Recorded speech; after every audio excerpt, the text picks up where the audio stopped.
Pitch Black, Pitch Black. We're talking about Pitch Black.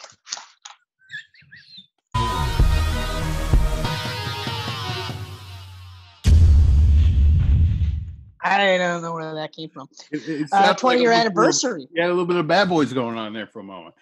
20-year anniversary. I didn't realize that until I looked up the old Wikipedia. I know. Oh, 2000. Oh, it's another one of our 20th celebrations. I did the same thing. I was like, oh, okay. All right. That's funny. It's funny how that worked. I don't know. I'm a huge Riddick fan. I love the Riddick movies with a friggin' passion. I don't know if you love them as much as I do. I don't. But the Riddick trilogy was my suggestion, and I'm pumped to do it, man. I'm glad you did. Don't get me wrong, because 2 out of the 3 movies are still really good. Ooh. I'm curious to know which one is the not good one. It's number 3. It's Riddick. Oh, really? It is the worst of the 3, and only because I don't really remember much of anything from Riddick aside from the mud dog or whatever, when he's training the mud dog. Yeah. That's it. That's the only thing that stuck out with that movie, which is disappointing because I wanted to like it so much. Yeah. Yeah, no, I am going to rewatch it before we film our 3rd Camcast, but I don't know. Like, I mean, so we'll get I'll talk about Pitch Black right away. Yeah. Right away with Pitch Black. Mm-hmm. I will tell you right now, this is one of those soft spot movies for me. Yeah. Because I realize, like, if people say, oh, it's not a really good movie or whatever, I'll go, okay. I mean, I could see why you would say that. However, I love the movie. Yeah. You know? I see why you would say that. You're wrong. But yeah. No, I mean, like, it's got, like, here's the thing. It's got an absolutely great premise. Mm-hmm. I love that they took that aliens idea of having a group of people in an isolated area having to fight aliens, and they're all just, like, really, there's only 3 of them that are trained in any way, shape, or form. So it's really just a huddling of protecting to get them free, like to save everybody. But it is a weird movie in the sense that, like, part of it is I wish they could have done more with it. Like, I felt like even with the alien scenes later on, I was like, I almost felt like I wanted more from it. Mm-hmm. I mean, I understand budget concerns and things like that. And for $23 million, they really earned every penny. Oh, yeah. You know? But like, okay, so here's an example of how it's kind of a weird movie. Riddick is the main hero of the movie. And if you didn't know that, you would know this from looking at the box cover, which is literally just Pitch Black and Riddick. That's it. Okay? And if it was the special one, his eyes were hologram. Ooh. It's really cool. But the weird part about it, though, is so if you didn't know anything about the movie, if you just kind of watched it cold, like I watched it on like the movie channel. So I didn't watch it like in a VHS or anything like that. So I didn't see the box cover. So you spend the first chunk of the movie hearing about how horrible piece of shit Riddick is. Like, he's just this horrible, like, he'd eat a baby. Like, that's how bad of a person he is. Yeah. But he's the hero. But in this entire movie, and I hadn't watched it in so long, even by the end of the movie, there's nothing he does that's redeemable. Everything he does is just for him and him alone. That's it. Mm-hmm. So it was weird to watch it again because, like, I still like the movie. I mean, the most part, actually, you know what? Before we get to that part, let's just go with I said it was released in 2000. It was. Yep. Its budget was $23 million. Its box office was $53.2 million, which is pretty friggin' cool. Yeah, because I mean, Vin wasn't a big star yet. This is actually the one that boosted him. It's weird that this is the one that was like, let's boost him up. But now we've got Vin Diesel as Richard B. Riddick. Yeah. The B stands for Bruno. So stupid. Richard And then Riddick. you get the fucking legend that is Keith David as Abu Imam al-Walid. I think he just goes by Here on out, Imam. Is it Imam? for here on out, it's Imam. Imam.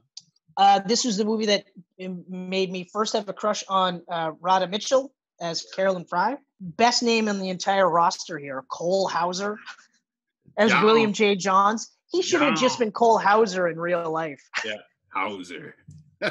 But Lewis Fitzgerald is Paris P. Ogilvy, whatever. I just put the old Claudia Back is cool. Yeah. British alcoholic. British alcoholic dude. Claudia Black, I perked up when I first saw this movie because I'm a Farscape fan, and she's on Farscape. So when I saw her, I was like, oh, this is going to be good. She doesn't last long. But it was still a reason for me to get in. And then, of course, we got Rihanna Griffith as Jack. That's right. You know Claudia Black is actually in all the Uncharted games? Yeah, I did. Yeah. She's a voice actress. I knew that now. I didn't know that at crazy, the time. Right? It's crazy. Like, I totally forgot she was in this. So when I was rewatching it and it said Claudia Black on the screen, I was just all like, what? Now, I didn't watch Farscape. So the coolest part for me, though, is the director, David Twohy? Twohy, whatever. He's got a weird last name. And I swear to God, because I was kind of griping about the shooting at Pitch Black to like a little while ago. And so I was like, oh, this director is probably just garbage. And I look at his roll call, and he's directed some of the best movies. Like, he's directed a lot of really good. He directed Critters 2, Kenneth. He also directed The Fugitive, which is crazy because that's an amazing movie. The Fugitive? I don't think he directed The Fugitive. He directed The Fugitive. That's his name was on the list of The Fugitive, unless it's a different movie. All right, I got to look. Please do. But it was on his filmography. I remembered him from being the director of The Arrival with Charlie Sheen. Yep. G.I. Jane is another one that he apparently directed. I think these are movies he wrote. G.I. Jane was Ridley Scott. Oh. You know what, Geek Pantsers? I'm an idiot. That makes sense that it's what he wrote. Because I think he was a writer long before he became a director. Well, he wrote this too, or he had a hand in the screenplay with the other guys. He wrote The Fugitive. Oh, he did. Okay. But he wrote The Fugitive, man. The fact that he wrote it. Yes, exactly. Right. And then, of course, he directed every single preceding Riddick movie. Yeah. Which is incredible because, like, the second one, that's my favorite of the bunch. The second one is so good. This one's really good. And like I said, like, you know how you've got Mission Impossible 2, that's your soft spot movie? That's like this right here. Like, it was that perfect storm where I watched it at the perfect time. I came into it with no preconceived notions. I was openly, like, mentally aware. I was like, yeah, just give me more of this movie. And by the time I was done, I was like, this is so good. This is awesome. This was the first DVD I ever blind bought. Bought it without watching. Ooh, wow. So when I watched it in 2000, I was blown away. Like, I was almost to the point, like, I wish this was a Fox movie because I'd love to see this guy go up against the Predator. Yeah, no, or the Aliens. Riddick versus the Predator or Aliens. Oh. No kidding. Oh. Sign me up in a heartbeat. This was created by Jim and Ken Wheat, who did Elm Street 4 and Ewoks: The Battle of Endor, or Battle for Endor, which is great because I love the Ewoks movie. Have you watched the Battle for Endor at any point in the last, like, 20 years? Yeah. Oh, you have? Okay. Oh, yeah. Yeah, no. Okay. Yeah. Fair enough. Yeah. Okay. I get it. You've seen it in the last 20 years. What's my favorite Star Wars movies? Ewoks. Weird. I thought it was The Last Jedi. That's so weird. Anyway. Well, when they originally wrote this movie, they wrote it with a woman. Did you read about that? No, that's intriguing. There was no Riddick. In the original first draft of the script, Riddick was a woman named Tara, who was an interstellar barbarian with tattoos and enhancements. And a hand what? Enhancements. Like, I guess. Oh, enhancements. Okay, yeah, I got you now. Ooh, the prospect of having like a female Riddick would have been really cool, but enhancements, I don't know. It's like, how did you go from that to that? Maybe they just saw a picture of Vin Diesel and was like, let's just do it with this guy.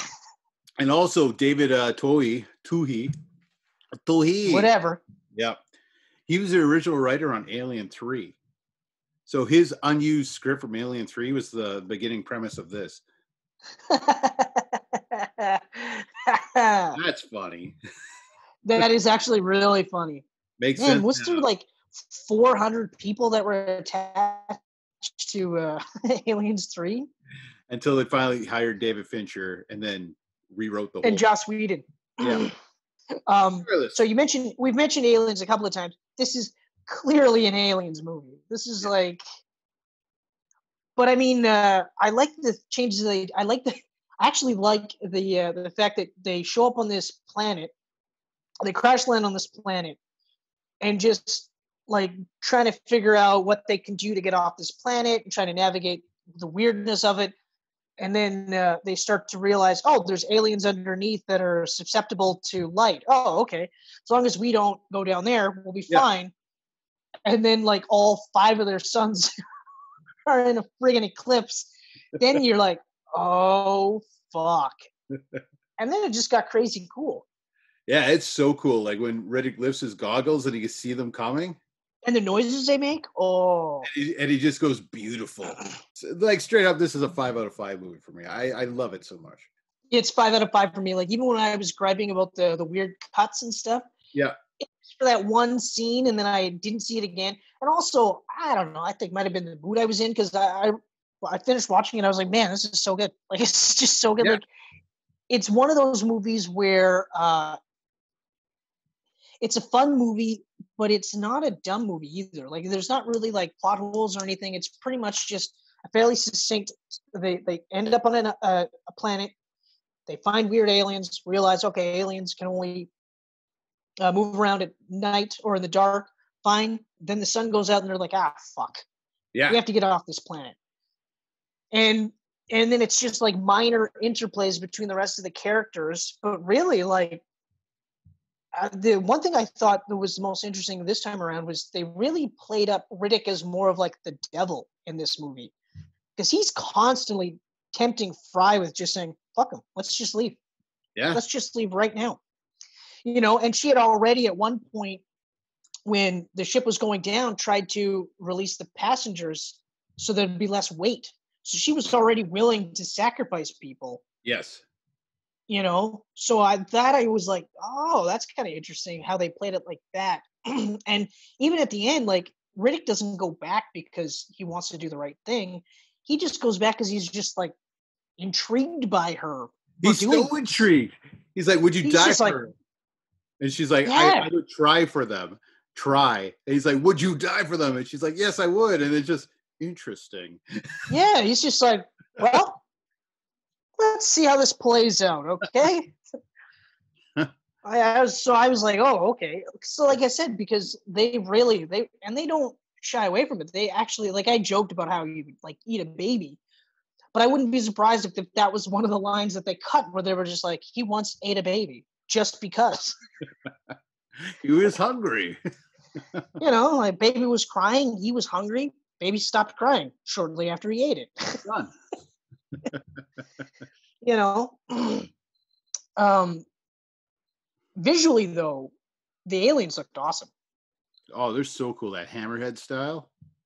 And the fact that they're kind of weird, like their vision was weird in the sense that like if you were right in the middle, they couldn't see you. Yeah. That I thought was really cool. Like there was a lot of thought into the design of the aliens, how they acted, even the fact that they would eat themselves if they couldn't find food. I was like, oh man, this is so cool. Like they're just so bizarre. And I like that 90% of the budget was literally into how they looked, because it still holds up fairly well for being a 20-year-old movie on a limited budget. Yeah, absolutely. I think they were practical monsters, right? I don't think there's a whole ton of CGI. No, there's the group shots CGI. Group shot. The only time the CGI looked really shitty was in the beginning when they're coming up on the planet. That was the only time that I was like, "Ooh, that did not age well." Oh, in the ship? Yeah. Yeah. That was the only time that I was like, "Oof." But everything else, I was like, "Oh, yeah, that's fine. That's all good." I know it's billed as like a sci-fi horror action flick. I always just kind of looked at it more of a sci-fi horror flick.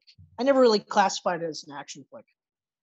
No, I mean, there's no human on human action, really, right? It's monster violence. So except for the fight with William J. Johns and Richard B. Riddick. Just like looking at the credits, like the list of names, it's so hilarious that they put the middle initials and their nicknames in quotes. Yeah, like they really went into Shaza McGunry. Karen Shaza McGunry. Zeke. And I don't even think Zeke was just his nickname too. I just wrote Zeke down though. Zeke.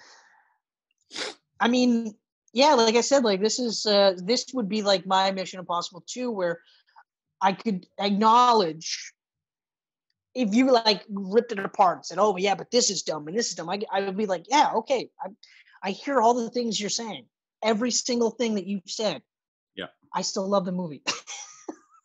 Exactly. I mean, it's still a great movie. It still holds up really well. I had a lot. I don't want to say I had a lot of fun watching it, but I enjoyed it. Like I was like, yeah, and I wasn't as critical as I have been in the past. It was just like, just sit back, relax, enjoy it. I honestly wasn't sure what you were going to think about Pitch Black because your few texts were like, they kind of had that you weren't really enjoying it too much. Oh yeah. So I was all like, "Oh no! Don't tell me I'm going to have to defend Pitch Black the whole time." I mean, I don't feel like you really have to like Mission Impossible 2. You don't feel like you have to defend it. Your reactions are okay. Like I get what you're saying, Chris, but I like it. I think it's great, and these are the reasons why. So that's how I feel about Pitch Black. If you all of a sudden were like, "Geez, Chris, no, everything about this movie is garbage," I'd be like, "Okay, I still think it's great." Yeah, and that's it. That's done. That's all. Done. Like I don't have any guilty pleasures. I never feel guilty for what I enjoy. Yeah, I know. I've always like, like I never once. My dad. Maybe I get that from my dad because he likes some garbage. He's unabashed about it. He's got some bad movies in his collection that he thinks are epic. So maybe that's where I get this from. The cinematography. I don't think so. I think it's just, the cinematography is actually really good. It's a beautiful movie. I believe they shot this whole thing in Australia in the desert. Okay. Well, that would explain why they got Radha Mitchell and Claudia Black, because they're Australians. You got some Australians, yep. Yep. Doesn't explain the rest of the cast, but it explains those two. I've always been amazed how great Radha Mitchell is at hiding her accent, because I never knew she was Australian for the longest time until I watched Me neither. Rogue, I think it was 2007. It was that crocodile movie. She was in it. Yep. I was like, oh, she's got a really good Australian accent. Oh, she's Australian. So David Egby did the cinematography in this. Really enjoyed it. I found it interesting because like Riddick is very much closer to this than it is Chronicles for obvious budget reasons. Yeah. Also, they brought back this David Egby for Riddick. So I was like, oh, well, that's another reason why it looks so much like Pitch Black. Right. Yes, exactly. Because that's one thing that I did notice, even though they had like the same director for all three of the movies. Yeah. Cinematography is way different in the second one. Oh, yeah. Way different. Just like huge in scale, like almost like a Lord of the Rings in space. Very, very much like that. Yeah. Yeah. But then again, like that's the kind of thing that wouldn't have worked so well with Pitch Black, I think. Pitch Black works because it's this tight-knit movie. And it has that claustrophobic type aspects to it. Yeah. 100%. And also has those badass moments where, Riddick is like deking out the alien, literally holding the alien by its weird hammerhead. Yeah. It's like, this is crazy. And like all his stuff with the alien is so good, but even before we really get introduced to him, that stuff is so good. Like when he's inside the rib cage of that monster and he's just like cutting a little piece of Carolyn's hair. Yeah. Or when he's just sitting up and enjoying himself and watching everybody and they have no clue he's above them. Those parts I thought were they taking the lock of her hair, I was like, so this guy is a piece of shit. Like they weren't really trying to make him that cool or noble. They're really just dialing into the fact this guy's a dirtbag. But I did like the part where he's just kind of like hanging out. They're all just like, I like it when they shit talk Riddick and all of a sudden he just pops in like, oh, you fucking left us today, and then he's just there. He's like, say something. I was just wondering where you were. Anyway, let's get going. I was like, this shit's funny. It's so funny. Yeah, and it was when Zeke goes down the tunnel, like when he gets pulled in by the creature, that's when they discover Riddick, right? Because he's on the other side of that tarp. Yeah. Like looking in the hole. Like, there's other things on this planet you got to worry about more than me right now. Yeah, exactly. Man, it's just fucking great movie. Yeah. So good. So good. And like the whole end is just, like as soon as the lights go out and they're going across the desert there with like the shittiest little lights possible. Oh yeah, exactly. And then like using like the liquor to make torches and stuff and Molotov cocktails and shit. The one part though where like the guy blows the flame, like the alcohol into the flame. Yeah. And it spreads out and you see he's surrounded by them. I was like, oh, that's a horrible way to go. Yeah, that's a great shot. That is horrible. That was a great shot, right? So good. Paris the alcoholic. He probably never felt it. I don't think so. I don't think he did. That Rhianna Griffith as Jack in this, I loved her play, his play with Riddick the whole time, and I love that Riddick like knew that he was a she, like the entire time. I know, like it was crazy. Like, what do you say? One of you's bleeding, and I'm not talking about, or something like that. Yeah, yeah. I'm not talking about you. And they're like, what? And they look over at Jack, and then, yeah, she's just like, oh, I'm sorry, I just didn't think you would take me seriously. And then she starts like literally like breaking down. Of course, like Fry's just like, okay, like chill out or relax or whatever. I thought the Riddick worship was super cute. Like all of a sudden, she's got the goggles on, or here. Shave your head. Like, and like everyone, like immediately were just like, okay. And like, how do I get eyes like those? You get locked up in the deepest, darkest hole, and what is it? Kill a few men, or kill a few men, and you get a couple, like 4 packs of menthol cools or something like that. No, that was cute. I like that play. Very different take on Jack in the sequel. Oh yeah. But we'll get to that. Yeah. Oh yeah. We definitely will. Okay. So like the whole end though, like when he goes back with Fry to save the last two, and now they're returning, and he's fighting the creatures, and Fry takes the other two to the ship, and she's like, I'm not leaving him behind, and she hears him scream and everything. She goes to save him, and then she gets pulled away.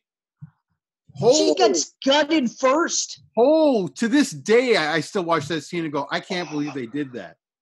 Like, it was crazy. It was absolutely crazy. Yeah. That you get to see that. And it was funny. I was talking about, like, because Michelle and I, we started watching, I don't know if you've heard of this movie, Deep Blue Sea. Oh, I have. You have? Oh. My hat is like a shark. Yeah, my hat is like a shark's fin. Anyway. And what the fuck was I saying? Oh yeah, I was talking about how this was one of those rare movies where they call attention to the fact that like the black guy is not going to make it to the end of the movie, and then the black guy makes it to the end of the movie. Fucking Keith David over here. Yeah, I know. So good, so happy. He makes it. Jack makes it, and Riddick. And Riddick, but not Carolyn Fry. I was like, wow, that's so nuts. That's so nuts. And it was a gut punch when the first time I ever saw that. I was like, whoa, I can't get over that. You heard that, and then you saw both their faces. I was like, oh, Riddick's dead. And then she goes, and it was just like, and he goes, not for me, not for me. which is great because that was a good turning point for his character in the series going forward. It showed that he had a bit of he actually cared. Yeah. Right. Exactly. So that was like, and to get to that point, everything else, it makes that moment earned. There was no like, oh, yeah, okay, I get it. You're a good guy. You're just like, oh, so he did actually have a soft spot for her. Because it's kind of perfect, right? Because he goes, would you die for them? And then not for me. When she's like, yes, I would die for them. And now he can't believe that, oh, shit, she was talking about me too. Like, what? Yeah. Yeah, exactly. So crazy. There's a bit of a shift there, which also actually leads into the sequel and makes that movie make a bit more sense. Absolutely. Absolutely. And it's crazy to think too that like, while this movie was filming, Riddick was to die in that scene. But the studio and everyone, and even Vin Diesel, like everyone was loving Riddick so much, and they're like, well, we want sequels, and we figure that Riddick is more bankable than Fry. So 100%. Sorry, Radha. 100%. You're getting murdered now. You're not gonna live. Yeah. Yeah. But great. That I think the ending is probably the one thing that makes the movie, though. If the ending wasn't that good, I don't think I would have had as much love for this movie. I still would have liked it a lot, but I probably, like, if they did kill Riddick, I would have been like, oh. I mean, he's a piece of shit and he shouldn't live. Yeah. But I definitely would have been like, I wouldn't have done that. So I'm glad that they didn't do that. But yeah, so like I said, like, I'm glad that they didn't kill him off because, well, the ending wouldn't have been as good. And we wouldn't have gotten 2 more movies, possibly a 4th, and maybe a TV show. Yep. Yeah, well, the 4th, the screenplay is done. They're going to be shooting it soon, so I'm excited about that. He's finally going home. Yeah, when I caught that one, I was just like, oh, that's actually kind of cool if they're going to go back to Furia. Yeah. Furania? Furia. Furia. They don't want to call it Fury. Fury. That was the one part I kind of rolled my eyes in Chronicles where they were like, he's a Furian. And I went, what? And when I saw it written down, I was like, Fury. Okay. Yeah. All right. I'm okay. The score by Graham Revel. I love the music in this movie, and I'm so excited. Hey. Did I it?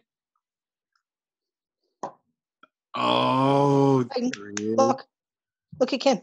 Hi, bud. I know you can't hear me. Hello. Yeah, but no, the same composer for all 3 movies is great because you get that same theme song through all of them. Yeah. And I love that. And I love that it changes a little in Chronicles. Like, it's more epic. And then you hear just like the pitch black theme come into it, and you're just like, oh yeah, that's so good. So good. Yeah, I don't have anything else to say. Like, 10 out of 10. Love this movie. Perfect movie to me. Yeah. Yeah. Well, that's the thing. I wouldn't change anything. I can't believe even those weird cuts that we were talking about that I was griping on. I was like, because I was watching it and I let it sit because I didn't finish it. And then I came back to it and I was like, that's not even that bad. I think I was in a mood. I think that's what it was. You're just like, I'm going to shut this off and get out of this mood. All right, Geek Pantsers, that's Pitch Black number 1. Woo. Pitch Black. Yeah, because it's only Pitch Black. But yeah, because the Riddick series goes the whole Rambo route with the names. Yeah, that's right. All over the place. Yeah, so if you enjoyed this video, you can catch us on Facebook, Twitter, Instagram. You can listen to this as a podcast on SoundCloud, Apple Podcasts, and Google Podcasts. You can catch us at geekpantsmedia.com, or you can watch us here, YouTube, every week. That's right, weekly. Not many YouTubers can say that, but we fucking can. And we're not even in the same room. I'm going to knock on wood just in that off chance that we don't end up being weekly once. It's okay. And as always, one time we took a month off, so it might Thank you, everyone, for the likes. Thank you, everyone, for the subscriptions. You know what? I keep saying leave us comments, but now I'm demanding it. I demand comments. Tell us if we're doing stuff terribly. Tell us if we're doing stuff great. I read a comment the other day where another great camcast. That was an awesome thing for that person to say. And it wasn't me for a change. Oh, you didn't write that? No, I didn't write that. I did not write that. In fact, I think I thanked the person though. Which I thought was funny. In retrospect, I thought it was funny because I'm like, they probably don't know that it's me. Thank you so much. Oh, who the fuck is this guy? Who the fuck is this weird guy? You are Mercy one? Who? What? Like literally after I said thank you and I sent it, I was like, oh, I probably should have said, I'll leave it. Whatever. You'll figure it out. Chris, by the way. Mercy. This comment. Who was in the Camcast. In the Camcast that you just watched and said was great. The guy on the left side of the screen. That's me. I'll check in and go, wow, that video's got a lot of comments. What's going on? Oh, it's just Chris explaining his relation to Camcast. Okay. All right. Makes sense. Okay. All right, Geek Pantsers. Have a great night. Later.